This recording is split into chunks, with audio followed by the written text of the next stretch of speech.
आवारा कुत्तों और बीमार कुत्तों को लेकर सुप्रीम कोर्ट का बड़ा आदेश आ गया है।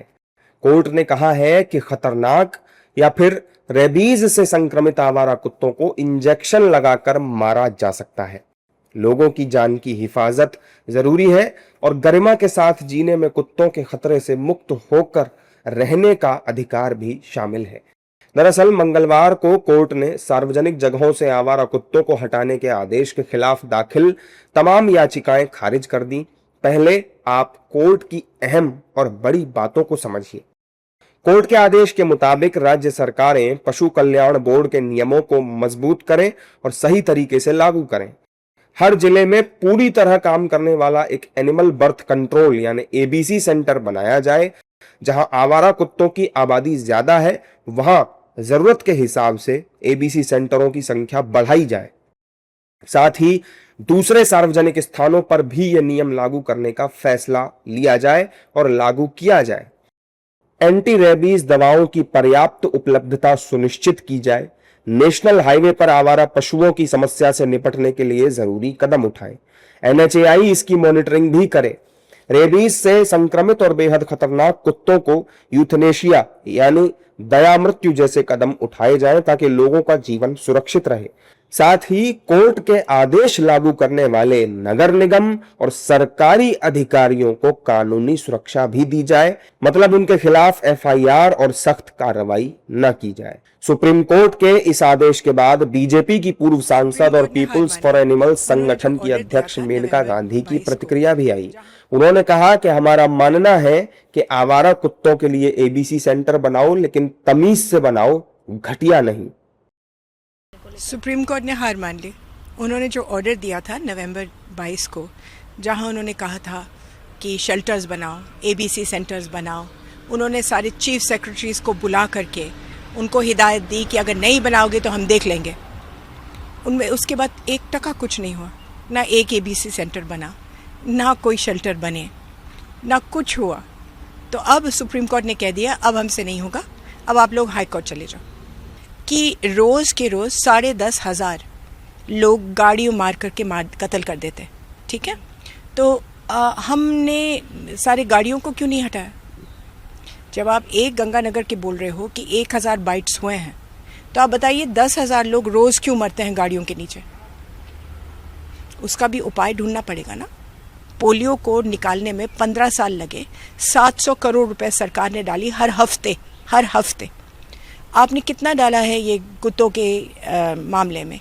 1 रुपए नहीं, 1 ढेला नहीं। तो आप 700 करोड़ ही डाल दीजिए। वहाँ एक हफ्ते में आप 700 करोड़ खर्चा करते थे। मैं कह रही हूँ पूरे प्रोग्राम में 700 करोड़ डाल दीजिए और फिर देखिए फ़र्क कितना आएगा। तो अगर आप ये इलीगल एनजीओज़ को निकाल दें और उनकी जगह में ट्रेनिंग दे दें और हिसाब से एक एनजीओ को एक कॉन्ट्रैक्ट और ख़त्म करें मामला। 2 साल के अंदर अंदर लोग एक चूं तक नहीं करेंगे जानवरों के काटने पर।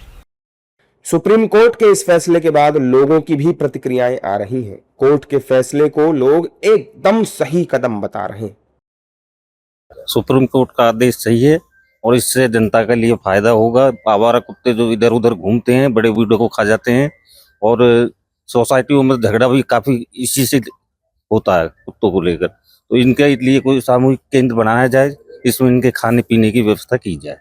ये सुप्रीम कोर्ट का आज बहुत ही सराहनीय काम है और हम भी ये चाहते हैं कि जो लोग सुबह पार्कों में जाते हैं, सार्वजनिक स्थल में जाते हैं, हॉस्पिटल जाते हैं, वहाँ आवारा कुत्ते चिपट जाते हैं उन्हें। और सुबह सुबह की कई घटना आज हमारे यहाँ जो सरकारी हॉस्पिटल है हमें देखने को मिलता है कि लोग 50 इंजेक्शन डेली लोगों को लगते हैं। अगर इनके लिए एक उचित व्यवस्था रहने की, कहीं इनके लिए सेंटर खोल के न रखा जाए, उनके खाने पीने की व्यवस्था करी जाए। हम बहुत सम्मान करते हैं सुप्रीम कोर्ट के इस दोबारा फैसले का। माननीय सुप्रीम कोर्ट ने जो आदेश दिया है उसका पालन होना चाहिए। और मैं तो खासकर गौतम बुद्ध नगर ग्रेटर नोएडा में देखता हूं जो सोसाइटियों में कुत्ते हैं, पार्कों में कुत्ते हैं, इनको लेकर आपस में बहुत झगड़े होते हैं। सोसाइटियों में तो 90% कुत्तों को लेकर झगड़े होते हैं। और जो आवारा कुत्ते रोडों पर होते हैं, छोटे छोटे बच्चों को नोच कर खा जाते हैं, बड़े बूढ़े जो पार्कों में टहलते हैं उनको खा जाते हैं। ग्रेटर नोएडा में मैं डेली देखता हूँ डॉक्टरों के यहाँ कोई रेबीज के इंजेक्शन का भी, अपने जो छोटे छोटे हॉस्पिटल हैं, छोटे छोटे डॉक्टरों के यहाँ प्रतिदिन हजारों इंजेक्शन लगते हैं। सुप्रीम कोर्ट ने जो कुछ भी कहा उसे लेकर राजनीतिक प्रतिक्रियाएं भी आ रही हैं। बीजेपी कोर्ट के फैसले का स्वागत कर रही है और लोगों के लिए इसे राहत करार दे रही है। तो इस भयानक जो समस्या थी उस पर बड़ा सुप्रीम कोर्ट ने संज्ञान लिया है। मैं सोचता हूं कि लोगों को बड़ा राहत मिलेगी और अब RWS को चाहिए कि वो सुप्रीम कोर्ट को धन्यवाद का लेटर लिखें और जगह जगह इस निर्णय का स्वागत करें और अपने अपार्टमेंट्स के अंदर, अपने सोसाइटीज़ के अंदर किसी भी तरीके से आवारा कुत्तों को ना घूमने दें और ना उनको खाना डालने दें। मानवता पहले है, इंसानियत पहले है, ठीक है, और बाकी सब चीज बाद में है। क्या कारण है कि जो गाय दूध देती है सारी जिंदगी और जब उसे हम घर से भगा देते हैं लोग, तो उनके लिए भी तो शेल्टर होम बनाए गवर्नमेंट ने, उन पर तो किसी ने ऐतराज नहीं करा। तो अगर गाय शेल्टर होम में रह सकती है तो कुत्ता क्यों नहीं रह सकता? फैसला सुनाते वक्त कोर्ट ने कुछ घटनाएं गिनाई जिनमें राजस्थान के श्री गंगानगर में एक महीने में कुत्तों के काटने की 1084 घटनाएं सामने आई। तमिलनाडु में साल के पहले 4 महीनों में कुत्तों के काटने की लगभग 2 लाख घटनाएं दर्ज की गई। सूरत में एक जर्मन यात्री को कुत्ते ने काट लिया। इन सभी घटनाओं को ध्यान में रखते हुए कोर्ट ने यह बड़ा फैसला सुनाया है।